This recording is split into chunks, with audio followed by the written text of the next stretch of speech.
Hi, my name is Melissa Cantrell. I'm the Scholarly Communication Librarian at the University of Colorado Boulder, and I'm joined today by my research partner, Sarah Wipperman, Scholarly Communications Librarian at Villanova University.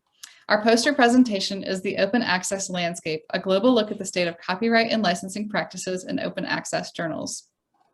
There's a lot of information online about the public ethos of open access, whether it be white papers, position statements, press releases, or declarations. However, we wanted to learn more about the contractual terms of open access agreements and evaluate how those terms align with typical conventions of the open access ethos. In order to accomplish this, we needed the contracts themselves, which are not typically publicly available. So for our initial scan, we surveyed only journals indexed in the DOAJ with a DOAJ seal, which is awarded to journals that demonstrate best practices in open access publishing. We then ran a script created by Chris Hallberg at Villanova University to collect contact information for each journal.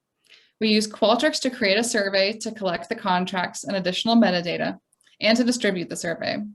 After our responses were collected, we used the open source text analysis tool Voyant to conduct our initial analysis.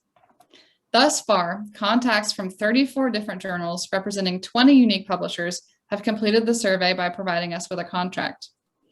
What we found very interesting from the start was that many journal contacts, 26 to be exact, reached out to let us know that they had no formal agreement with authors. A few journals also pointed us to terms on their website but did not complete the survey. We could not include either of these groups in the final analysis since a contract and metadata was not provided.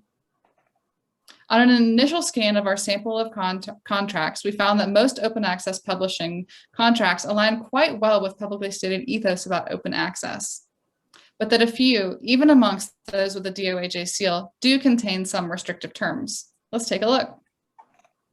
You can see here many of the open terms that were common in the contracts, such as applying a Creative Commons license, the author retaining copyright, publisher rights being non-exclusive or they only ask for the right of first publication, and authors encouraged to share or permitted to enter into other agreements. Now I'm going to hand things over to Sarah, who's going to tell us about some more restrictive terms we found, as well as discuss our findings and next steps. Thanks, Melissa. Although many of the participating journals did use open language in their contracts, as expected, we found some examples of contract language that placed broad restrictions on use or even contradicted the open terms used in the rest of the contract. This included author reuse being restricted to educational or research purposes only, the publisher claiming broad exclusive rights to the publication, copyright transfer, and terms associated with the work being exclusive property of the publisher. These closed terms were typically paired with a Creative Commons license that granted broad, non-exclusive rights to the work. As Melissa mentioned, we learned that no formal contract is fairly common with open access publishers surveyed. There certainly has to be an agreement made at some level between the author and journal in order to publish the work, but it seems like this agreement is not always codified in a signed contract. We also saw some trends in which types of journals require exclusive or non-exclusive rights. Using Voyant, we looked at how often terms related to exclusive rights, exclusive licensor, exclusive property, and non-exclusive rights appeared in the contracts provided. For this analysis, we divide our corpus into type of publisher and the disciplines of the journal based on survey answers. Looking at the type of publisher, we found that only publishers that identified as university or other publishers in our sample used terms related to exclusive rights. Looking at journal disciplines, exclusive terms appeared solely in journals that identified as science or social science journals. Note that respondents could select multiple disciplines for this entry. While the relative frequency of exclusive terms is fairly low, it is interesting that they appear at all. The journals included in our survey were all awarded a DOAJ seal, which includes the criteria of having a Creative Commons license and the authors retaining unrestricted copyright and publishing rights.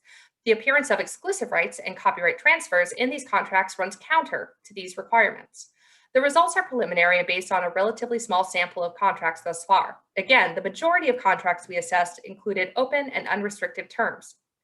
There are some potential applications for these findings. It can help publishers, editors, and others better align with the most common open access publishing practices. It can also help publishers think more about potentially contradictory terms in their contracts. We hope to continue the work and gain more contracts for analysis. If you have open access journals and are willing to share your contracts for a study, we would love to include you. Scan the QR code on our poster or go to bit.ly/OA-contracts to take our survey. Thank you.